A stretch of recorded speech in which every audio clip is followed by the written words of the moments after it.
I agreed to help a friend renovate his new place, and uncovered an unspeakable horror.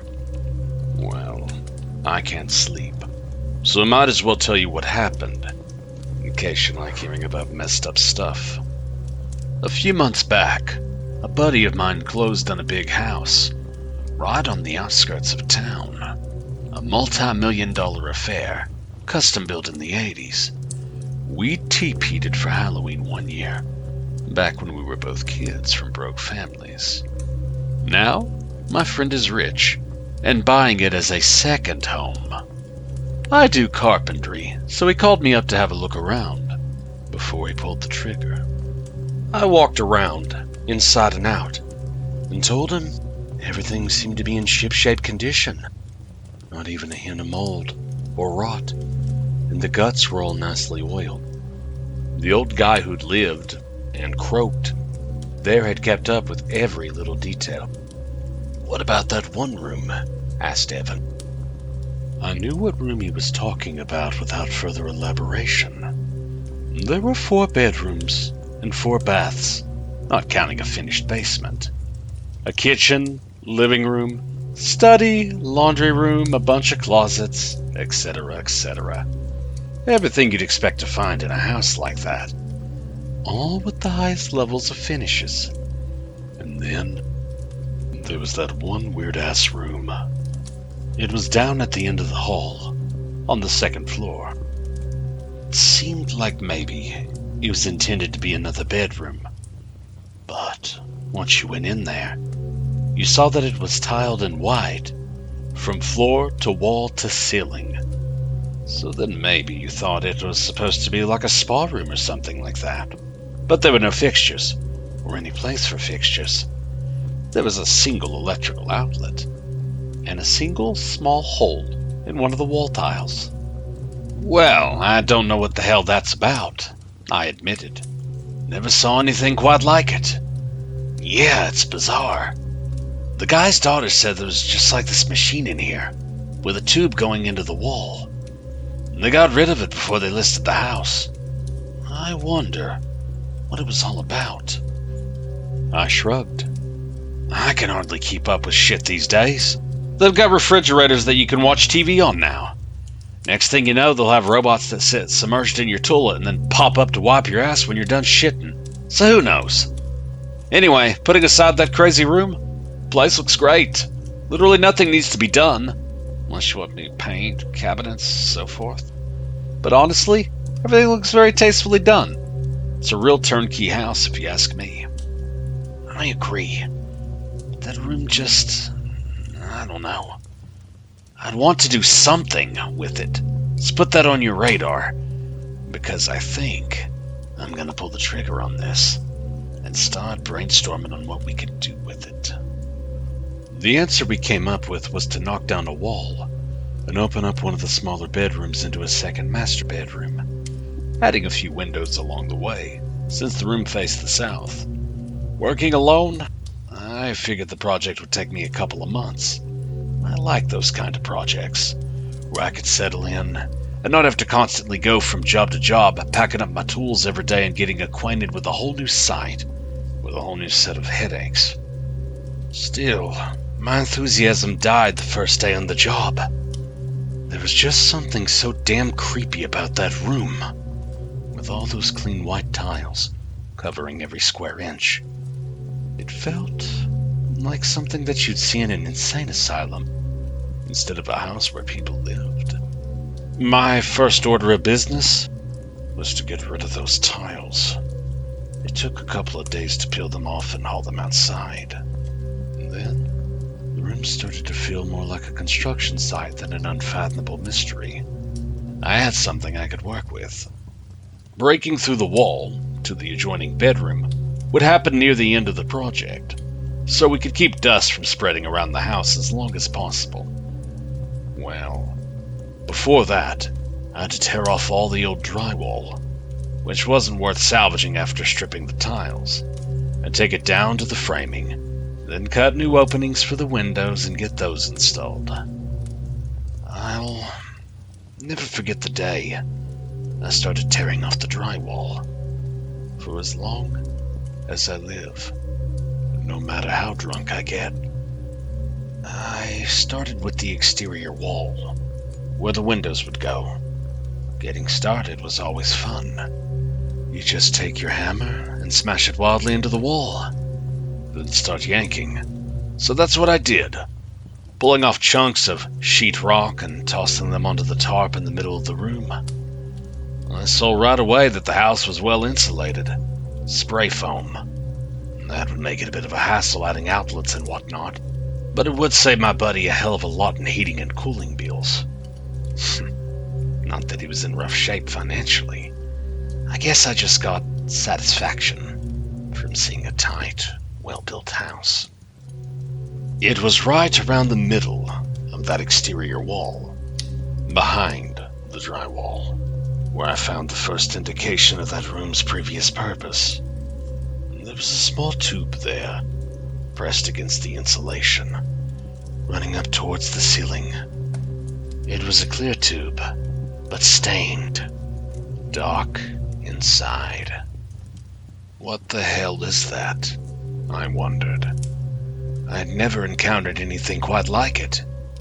It looked like maybe somebody had been running motor oil through it or something like that. I didn't know. I figured the best way to get answers was to keep tearing the room apart. Soon, I found a second tube.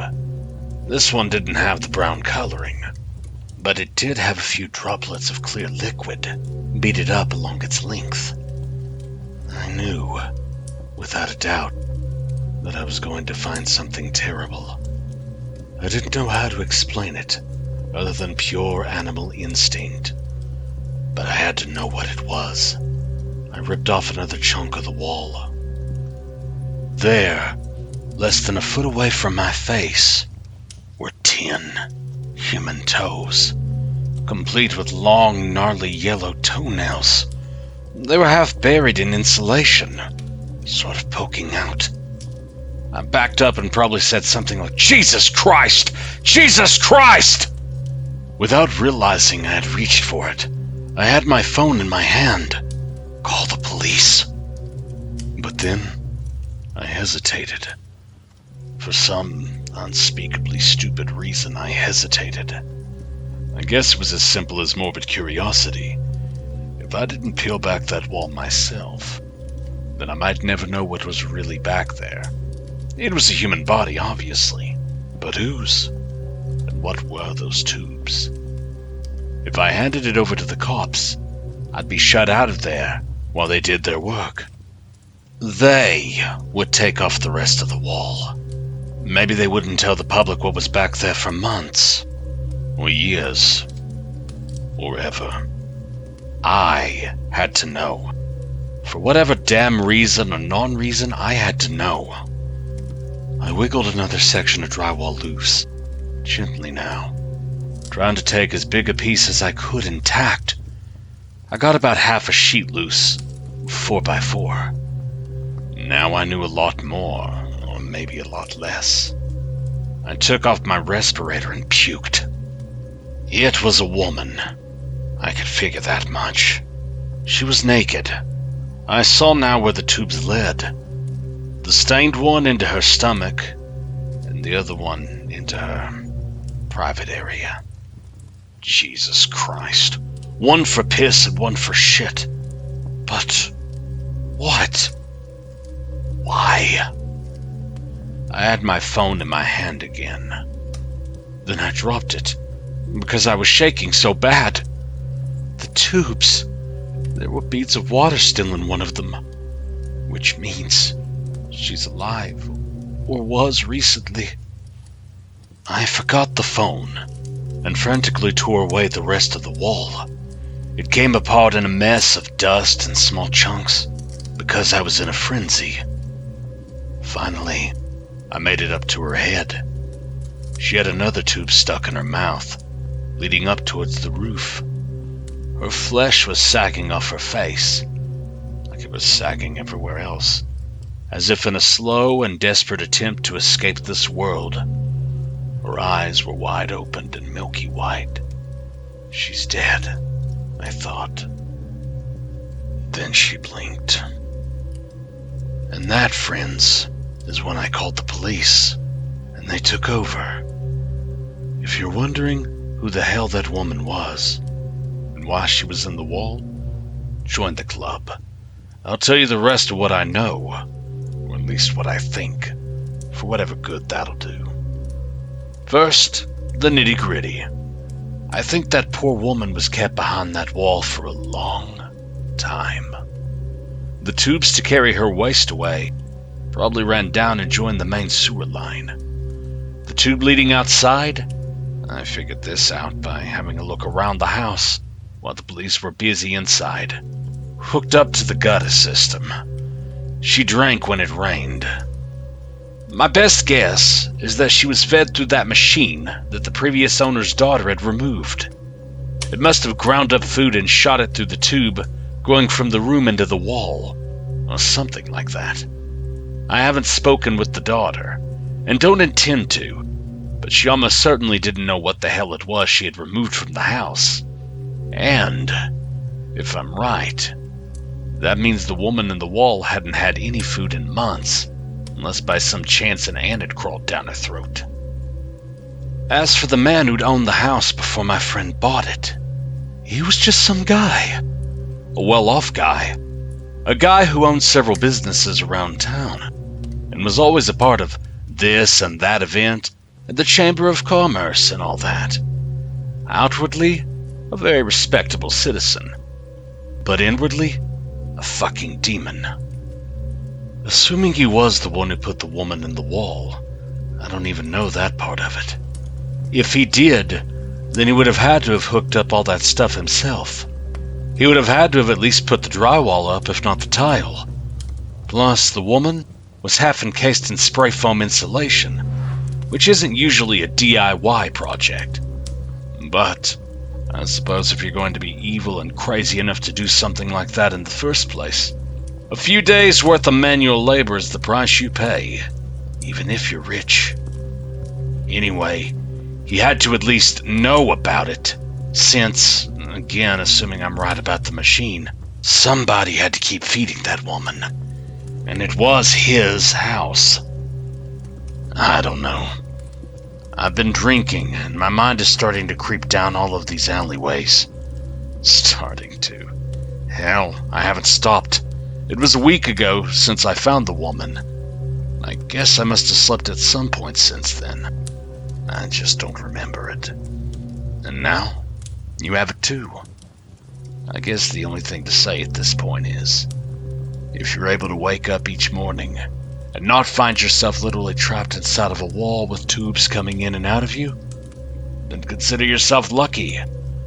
That's the thing I'm telling myself anyway. Thanks for listening.